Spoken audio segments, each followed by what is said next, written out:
A continuación se va a explicar el marco teórico de cómo obtener las derivadas de primer orden en funciones paramétricas.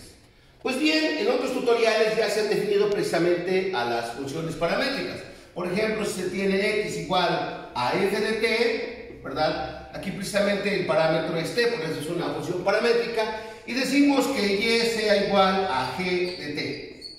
A esto se llaman precisamente funciones paramétricas. En estas funciones paramétricas se pueden encontrar precisamente sus derivadas de primer orden. Es decir, tenemos entonces que la derivada de y respecto a x se puede expresar o calcular mediante un cociente, cuyo numerador va a ser la derivada de y respecto al parámetro en cuestión, en este caso respecto a t. Y en el denominador va a ser la derivada de x respecto al parámetro t. ¿Ok? Bueno, si nosotros aquí en el numerador tenemos que es la derivada de y respecto al parámetro t y y es g de t, lo podemos describir esta expresión. En vez de poner la derivada de y, podemos poner g' de t. Y en el denominador podemos expresar, en vez de poner la derivada de x, podemos poner la derivada de f de t, es decir, podemos poner f' de t. Así es como se va a obtener precisamente la derivada de y respecto a x. Claro, siempre y cuando hay que decir que la derivada de x respecto a t sea diferente de 0, para que exista el cociente o la división. Es decir, la derivada de f' de t debe ser diferente de 0.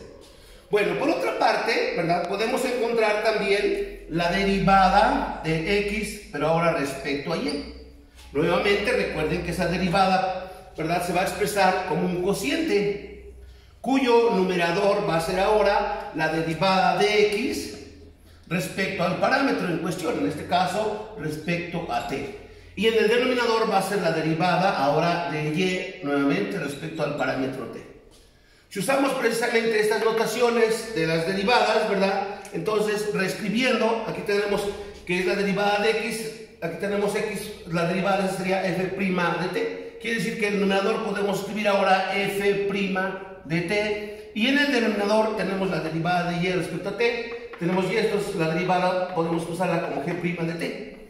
g' de t. Nuevamente, siempre y cuando la derivada de y respecto a t sea diferente de 0, es decir, g' de t sea diferente de 0.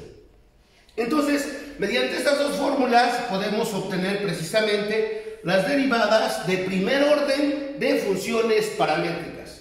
Espero que quede claro precisamente lo que es el marco teórico para posteriormente hacer algunos ejemplos y después ver las aplicaciones de las derivadas de primer orden de funciones paramétricas. ¿Vale?